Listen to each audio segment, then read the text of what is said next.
Yes, he's flailing, and yes, it's at least at this moment as we're recording. Yes, he should be acknowledging the fact that he's flailing. Because so the new polling that's out today from Cook Political Report, excuse me, suggests that she is up in Arizona. Sorry, yes, that she is up in Arizona, Michigan, Pennsylvania, Wisconsin, North Carolina. They're tied in Georgia. He is up in Nevada. This is obviously very different from where we were a month ago.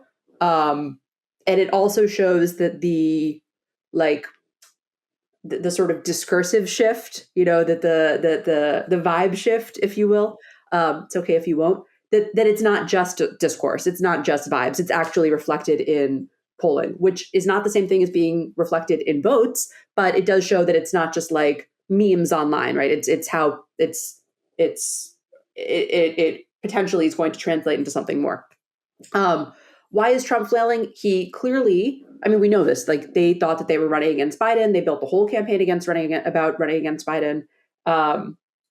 In this conversation with Musk, he called it a coup, which is inane. It being Kamala Harris being the candidate and Joe Biden not being the candidate.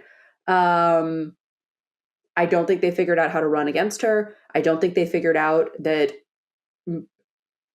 or maybe they have, but look, I do not like or agree with Nikki Haley on most things, but when she was running against Trump, she basically said, whoever gets rid of their 80-year-old man candidate first will win the election.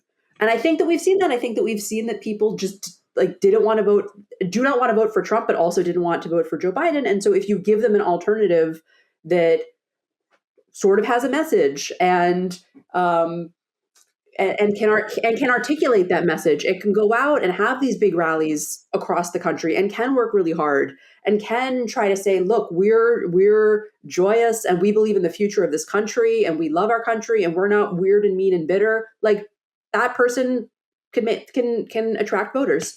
There was some report from,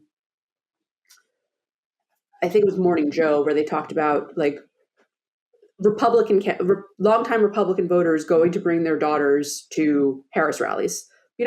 Will that translate into votes? I don't know, but it is not the kind of thing that we were talking about a month ago. And I think it's especially notable that it's not just, New York and California, it's that it's swing states.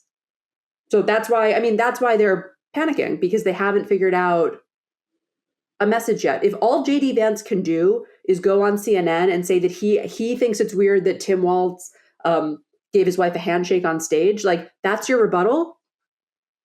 They've been calling you a creepy freak who wants to track girls' periods and wants to invade your doctor's exam rooms for weeks now. And all you can do is say you think it's weird that he has a handshake. All you can do is try to swift boat him. Really? You're going to try to play that song again from 2004? You're going to go after his military service after 24 years in the National Guard? Like it's not 2004 anymore.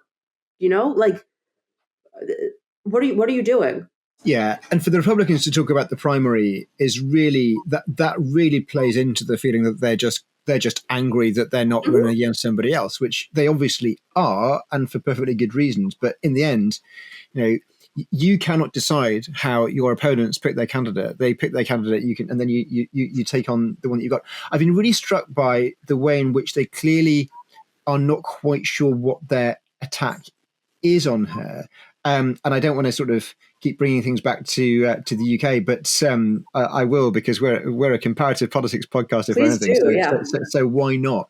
One of the really striking things about Labour's success under Keir Starmer, compared to the way that it failed under both Jeremy Corbyn and Ed Miliband in previous elections, was that the Tories never really worked out what their attack was. And some of the attacks they were trying to go for are very similar, actually, to what the Republicans are trying to do to Kamala Harris. So the two that they seem to be unsure about is whether they want to characterize her as being a far left politician who wants to do all sorts of terrible Marxist woke things, or whether they want to characterize her as a flip-flopper who has no real core beliefs. And the key thing about those attacks, and they were both made of Starmer as well, because of Starmer's past in Jeremy Corbyn's shadow cabinet, but the fact that he clearly had very different positions when he was actually leader, is you've got to pick one because you can't run both. Either they are convicted politicians of the far left,